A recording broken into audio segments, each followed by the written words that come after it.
நமக்கு இப்போ வானதியை தூக்குறத தவிர வேற வழி இல்ல. ஆனா நாம அதை செய்வோன்னு அது அந்த ஆளுக்கு தெரியுங்கிறதுனால அந்த ஆளு கண்கொத்தி பாம்பா ஆளுங்களை வச்சு வானதியை தான் காவல் காத்துக்கிட்டு இருப்பாரு. அதை எப்படியாவது நம்ம திசை திருப்பணும். அதுக்கு என்கிட்ட ஒரு வழி இருக்கு. என்ன? நம்ம வானதியை தூக்க போறோம்னா அந்த ஆள் நினைச்சாதானே வானதி காவலுக்கு ஆளை போடுவாரு. நம்ம வானதியை தூக்க போறதுன்ற மாதிரி நினைக்க வச்சிட்டா இது ஒரு நல்ல ஐடியா தான். ஐயோ, நீங்க பேசிக்கிறது எனக்கு ஒண்ணுமே புரியலையே. எல்லாம் போக போக புரியும். டேய், நேத்து வரைக்கும் 2 பேரும் நான் சிங்ல இருந்தீங்க. இன்னைக்கு 2 பேரும் ஒரே மாதிரி யோசிக்கிற அளவுக்கு செம்ம சிங்கா இருக்கீங்க. ஒண்ணுமே புரியலையேடா. அதுவும் உனக்கு போக போக புரியும். அது சரி. சரி, நான் உடனே அத்தைக்கு கால் பண்ணி அந்த ஆளை திசை திருப்புறேன்.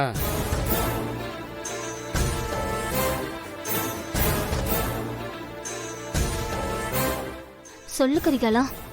அத்தை, அந்த ஆள் எங்க இருக்காரு? யாரு? என் புருஷனா? ஆமா அத்தை. அவரு ஹால்ல இருக்காரு. நீங்க அவர் கண்ணில் படுற மாதிரி போய் நின்னு நான் சொல்ற மாதிரி செய்யுங்க. சரி, உடனே போங்க அத்தை. இதோ இப்பவே போறேன். டேய் மணி அண்ணே, வீட்டை சுத்தி நம்ம ஆளுகளை காவல் போடு. சரிண்ணே. எது காரணத்துக்கு கொண்டு அந்த கரிகால பையன் என் பொண்ணை தூக்கிட்டு போயிடக்கூடாது. சரி சரியா? சரிண்ணே.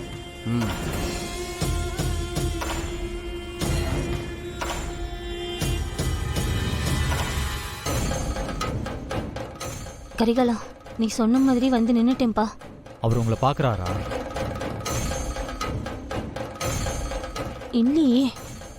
அவர் உங்களை பாக்குற மாதிரி ஏதாவது பண்ணுங்க. இப்ப என்ன பண்ணணும்? என்ன பண்ண சொல்ற? ஐயோ அத்தை, சும்மா தொண்டையவாது செருமுங்க. சரி. என்ன அவர் உங்களை பாக்குறாரா? அவர் பார்க்கல. அவர் கூடவே ஒரு டொஸ்கு இருப்பான்ல, அவன் தான் பாக்குறான். அது போதும். நான் சொல்ற மாதிரி நீங்க பேச ஆரம்பிங்க. சரி. அண்ணே, அண்ணியார்கிட்டயே போன்ல பேசிட்டு இருக்காங்கண்ணே. டேய், கண்டிப்பா அவ குடும்பத்துல யாராவது ஒருத்தர்கிட்ட தான் பேசிக்கிட்டு இருப்பா. என்ன பேசுறான்னு கேப்போம், கொஞ்சம் பேசாம இரு.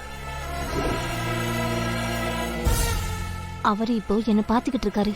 நீங்க இப்ப கொஞ்சம் தள்ளி வந்து நின்னுட்டு போன்ல கைய வச்சு ரகசியமா பேசுற மாதிரி பேசுங்க. சரிப்பா, சொல்லுப்பா. நான் சொல்றதெல்லாம் அப்படியே திருப்பி அவர் காதுல விழற மாதிரி சொல்லுங்க. சரி. கரிகாலா, என்னப்பா சொல்ற? நீ என் பொண்ணை எப்படியாவது வந்து கூட்டிட்டு போயிருவன்ற நம்பிக்கையில தானே நான் இருந்தேன். கரிகாலா, என்னப்பா சொல்ற? நீ எப்படியாவது என் பொண்ணை வந்து கூட்டிட்டு போயிடுவேன் நம்பிக்கையில தானப்பா நான் இருந்தேன். இப்ப இப்படி சொல்ற?